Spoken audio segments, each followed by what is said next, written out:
Welcome back to the show. I have got a box of Obsidian Flames. It is an ETB, Elite Trainer box. If you've been with me for a while, you've seen me open a ton of Elite Trainer boxes, but I want to show everyone who has never seen one of these open what's inside. I want to let you know my feelings on Obsidian Flames, whether I like it for both collecting, trading, and or for selling. And then if you give me a second, I'm going to switch my camera up so I'm not so big on the screen. I'll be back and we'll get opening, guys. All right, guys, welcome back to the show. So I've gotten another one of these boxes. It's Obsidian Flames. This is Scarlet Violet series. So there was Base, and there was Evolved, and then there's Flames. So this is number 3. The 151 was 3.5, in case you're kind of wondering. That wasn't 4. Then Paradox was 4. But I got another order of these. I think maybe they're sending me 40 or 60 of them, maybe. A lot. So I figured, why not open one, since I'm going to have so many more in stock in a second, kind of show you what's in there. And if you've never seen what's inside, I personally am a huge fan of EBTs, or Elite Trainer boxes, and hopefully in this video, I can show you why. I mean, hopefully I'll be able to show you the gist of why I think they're so special. Okay, so let's get into this. So, I'm just kind of wondering, now that I'm thinking about it, did I ever do a weighing video from Obsidian Flames? I'm not sure if I did or not. Did I? I don't know. I'd have to go back, but let's just kind of see. So you have the storage box. It's pretty cool. I'll talk about that in a second. This is, honestly, this is a reason enough, I think, personally, for you to go pick up an Elite Trainer box of any one of the sets. Individually, when you look in each one of these, they're all different. It's going to talk about different evolutions, different cards from the set. Here, this is what I like. So if I'm going to complete a master set, this is kind of like an essential part of what I'm doing is I'm looking through here and I'm just taking a red mark and marking it off. 1 slash for the standard, 2nd slash for the hollow variation. Then I know that I have all of the cards, but this is pretty sweet because you can see all of the cards. And then if you're just keeping them in a storage box in sleeves, or if you're putting them in a binder, you don't have to sort through to see what you're missing. This is essentially one of the better checklists. Now, if you've seen the Build and Battle Stadium boxes, each one of those Build and Battle boxes does come. That is such a sweet looking card. That is he like? Oh, I thought it was like a ski goggles. It's a better system. There is a checklist in there. This is definitely better. So the Charizard EX, I'm looking at number 215. That's great, but we're looking for the 223. As you can see right here, I'm looking for the 223 Charizard. Would love to pick up one of those. There is a Tyranitar. I've not pulled that one yet, so that would make me very happy. I think I've gotten tons of Gitas and Poppies, tons of the Pidgeots. I have pulled the Charizard. I think I pulled the Gold Charizard, like one of the very first boxes. So if you want to see that one, I've pulled the Fire and the Arizona. So I've opened a lot of this stuff. This is cool too. It shows you all the different promo cards that you can pick up through different things. And then also, this is going to be in there. You're going to see that next. It'll be one of the next cards we look at. So, my opinion, Player's Guide. Now, I wouldn't buy like 30 of them to get 30 Player's Guides, but I definitely would get at least one. Okay, so inside this box, and this thing's got, it's really cool because look, it's got like a holographic to it. There's a riser in here, it just keeps the shape of the box, so you can just ditch that. Or if you're going to put the box back together, you can't see it, but behind these, in the background, I've got like a wall of EBTs, and it just kind of looks cool. So we have packs in here, 1, 2, 3, 4, 5, 6, 7, 8, 9. There have been times where I will actually accidentally throw that divider out with a pack in it, so do check that. We have the promo card, which I'll get into in a second. We've got a stack of energy, right? I just put those in a box and give them away. You've got the sleeves. Now, this is pretty cool because these sleeves have got a nice like metallic shine. So if you're into Charizards or Charmanders, any of the fire stuff, this is a sweet box because these are nice. I think there's 65 sleeves.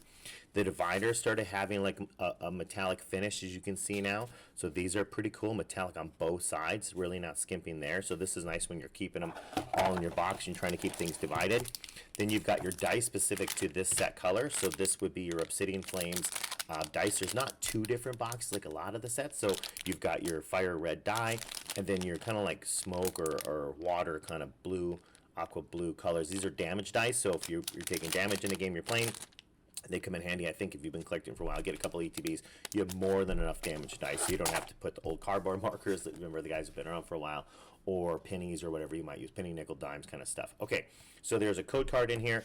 If you use that code card, then you get, I think, the sleeves and a collector box, and I think you get the promo card. These are for fire if you're burnt and if you're poisoned, so you slap those on your people. You can see that this box folds up. I think it's just a nice little way to hold your cards. I do have lots of those sitting all around, all full of stuff, and I don't want to tip anything over that I have on my desk, so I'll have to show you maybe at a different time if you want to see those. So let's put those there. I will do one advertisement only today. Please check out shop.gmpoke.com. We've got some items listed for our Rip and Chip, which will be on January 2nd. I'd love to have you join me, either live, or if you're not active, you'll still obviously get anything. You'll see me take the packs, Rip and Chip live, and then we'll ship everything out to you guys, and you can entertain all the people who are watching. Give me a second. I need to create a little space. My camera's a little zoomed in. I'll be back in just a second. All right, guys, that should do the trick. I have just a little more space between me and the cards now to move. I just don't want to drop stuff and cut it whole messy. So I like to usually do 3 and 3. So 3 packs of 3. Sorry, I didn't show you guys the artwork. There are, look at that. I think I might have just had all 3 there. There are multiple, it doesn't really matter what side I have on. There's, 4 different artworks. So there's your 4 different artworks. Why do I keep tipping them over? I apologize, guys. Okay. So we'll go from left to right. This is how I generally do my ETBs, superstition or whatnot. So I would say that the Charizard chase from this set is pretty cool. Now, obviously, there's older sets and whatnot that you could want to get into, and those definitely. Oh my lord, how does this work? 1, 2. I'm sorry, guys. I'm gonna come up here just for a second because I am totally spacing on where the thing is. I opened up some like Lost Origins stuff, got thrown off. Okay, so right into it. So we got a Rhyme, Rockruff, Wiglet, chucking cards. That's what I was trying to avoid. Durix. Okay, we got our hollows right away. So we got a Stunkfish and a Audineo.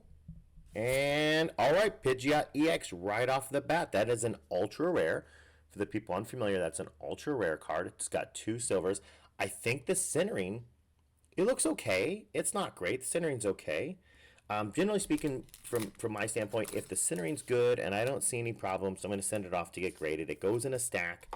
I do have a lot, but if I feel like it's not going to come back at 10, then it's not really worth it to jump it ahead of so many other cards I have. So maybe we'll put this one directly up on eBay or up on our website, one of the two. We'll put a link in the description if we put it up, guys. But yeah, so Pidgeot EX, pretty cool ultra rare card to start off our day. That's not too bad, right?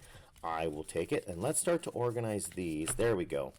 Okay, so second pack. Can we get some kind of hit in our second pack too? Wouldn't that be nice if we could nail something in the very second pack? Okay, 1, 2, 3. Let's skip so we can get through all of our commons first. Let's do this. We'll do it this way. This makes it a little bit easier for me. Okie dokie. Here's all the commons we have. Toonstone, Loonstone. We've got a couple of those now. Snazzles and an Energy. Okay, we got a Thunderous. This is actually a rare, so it's a rare reverse. Very cool. And there could have been a secret card here. It's the standard. And boom, Houndoom EX. We pulled 2 hits back. So we have back-to-back hits. I do have some of these up there if you want to pick some up from us. I always do appreciate it. That always does support the channel. But man, and I think a lot of these products are probably tagged down in the description down below. I think the centering's pretty good. Houndoom EX, pretty nice card. 220 attack, can't really beat that. So not too bad. So we got 2 packs, 2 hits. I'm pretty happy. Now, since Scarlet and Violet started, I'm only considering things hits if they're double rare or better. So the EX are better, ultra rare, special illustration, those kind of things, right? Used to be in packs that you didn't even always get a holo rare. You got a reverse, which could be a rare, but you didn't always get your rare better to be holo. So if there was, it's all dinged up. If there wasn't a rare or better that was holo, then it wasn't really what we called a hit pack. Now, every pack's going to have a holo rare card, so that's kind of a little bit different game. Okay, so there's our first one. Okay, second one. Is there a hit in this pack also? No, we finally did run out of luck. And we have a Skither. So there's your rare. It's going to have holo in the background in the window of the Pokemon, and then the outside's always going to be holo. All right, so we're 1/3 of the way through, but we are hitting at 66% right now. If you guys are math people, you already did that math. All right, so let's go through. Boom, boom, boom, boom, boom. I can hear the puppies barking in the background. Must be deliveries coming holiday time. Okay, Vulpix, Froggy. Look at the, oh, look at that. We got the evolution, right? So that makes it kind of nice if you're collecting and playing. You can just pick it up, drop it right into your deck. Got a couple of those so far. Okay, so we have the Poltergeist. And, okay, so no secret rare. Charcadet. And we have a Palfin. So I don't know if... I don't think I have it up here. So there is Build and Battle decks, and a Palfin is one of the cards. Maybe I'll remember to do an overlay. If it's up on the screen, obviously I did. If there's not, then it's not. I apologize. There's decks you can get that are pre-made, and there's a special card. Some people started calling them pre-releases, but they essentially are just a promo version of that card that come stamped with Obsidian Flames on. I don't have those decks up in front of me for any reason, but pretty cool. So if you're into the build and battle stuff, you know, obviously it's a no-brainer to pick them up. If not, I would pick up a couple build and battles just for those stamps, for the collectors and for the people. Just to have a couple of those stamp cards is pretty cool. Okay, let's keep going through. Okay, so now we're finally to our shiny stuff. All right, we got a Heat More, just a standard card. All right, look at that special illustration rare. It is there. Okay, the duplicates. This is also one of the rares in those packs if you get it.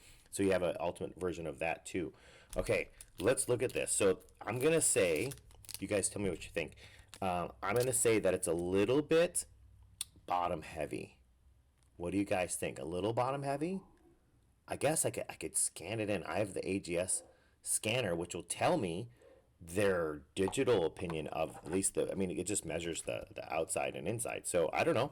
I think it's pretty nice though. So nice ice cube. I've pulled a lot of EXs, just the standard part of the set EXs, the double rare version, but that one I've never seen. So that's pretty cool. Discard, sorry, I'm reading it. Energy from this Pokemon during your opponent's next turn. The defending Pokemon can't attack. Oh. Well, that's pretty nice. You can do 160 and then they can't attack. And it doesn't say that you can't keep using it over and over. So that's a pretty beastly card. All right, so far, we're sitting pretty good. We've got 3 hits. Oh, so we're over 50% because until we open this pack, we're sitting over 50%. That's not too bad of a deal. Okay, so let's go 3 and see what we have. Okay, a little tea time there. More and more commons. Umbreon. That is awesome. It's just a standard card, but those people who are out there liking Umbreons, and then Lapras. I like Laprases. I don't know what it is. Maybe because how cool the base set one looks. Okay, we got our fire card, Meltan, and okay, so Lunatone. There's not. Scolvian. I'm not, for some reason, I feel like I've seen one of those pre-made packs with a stamped Scolvian. Whatever, I don't know why. Maybe I've just seen a ton of Scolvions. Okay, we're into the last 3 packs. What can we get? A little last stack. Let's call for last stack magic instead of last pack magic. But ultimately, with 9 packs, we're already at a 33% hit ratio of double rare or better. I mean, and there's a special illustration rare in there. So realistically, I'm not going to complain. I think hopefully as you're seeing this, now if you watch the show long enough, you'll see me pull some dud boxes out. Where there's only like 1 hit or less even in a whole ETB. That does happen. I feel empathetic for you when you do that, but you know what? That's just kind of the game, I guess. Okay, Soul Rock. And no, I haven't pulled a secret into that spot from this pack yet. Is there? Oh, no, it's a Claydol. So standard reverses and rares. Okay, so we're 2 packs left. We are now reaching the end of the road, so they say.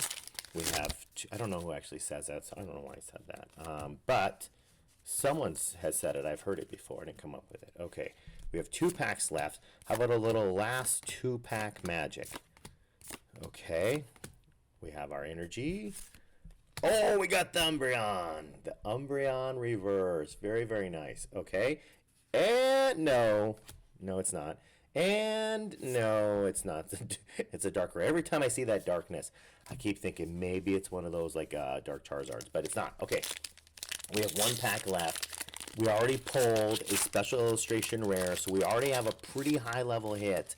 So now the question becomes, can our last pack provide us what we're always looking for? Like I said, the T-Tar, I take that. I would much rather have the special illustration rare Charizard, but I will take the T-Tar if it wants to give it to me.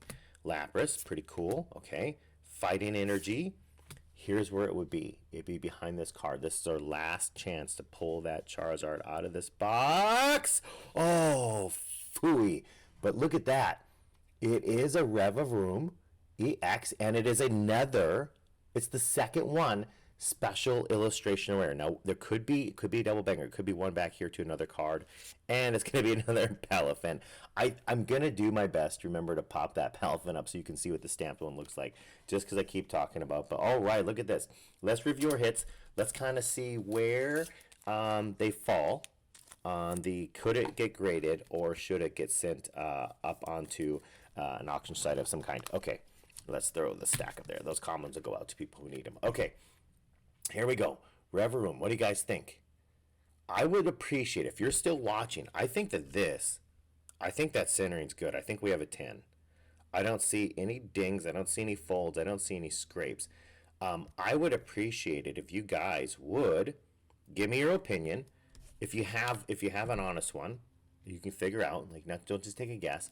If you think any of these are worth grading. Now that one, I mean, that looks pretty good. It's just a little shallow on the top. But if you compare the two of these, or even the three of these, what do you guys think? Yeah, I think the ice cube might be a little shallow. I don't know. Anyone with experience, I send them off, and then I'm always surprised when they come back. But ultimately, I'm going to say, you know what? Let's pull this bad boy up here. I don't even think I think I forgot to talk about that. The Charmander. So these are nice. Look how nice that card is. You got Pidgeys in there. All right, floating. He just wants to get out there and eat it. What a nice looking card. I'm going to say that one, out of all the ones I pulled, that one actually looks pretty well centered compared to the rest. So we have 5 cards. What do you guys think? In the comments down below, let me know which of these is worth grading, in your opinion, based on the number you'll get back. I think we determined that this one is not, right? If you want to give me a full analysis, I think everyone would appreciate your comments if you're knowledgeable in it. But I usually just eyeball, do the best I can, and send them off and hope for the best. But I also have like 200 slabs I'm still trying to get rid of from my last batch. So, you know, I guess we'll go from there. So, yeah, if you have any comments, please do leave them. Again, thank you for watching. Please join me on January 2nd. If you haven't tag marked that video, it's a live video in our feed. And I'll see you guys again soon.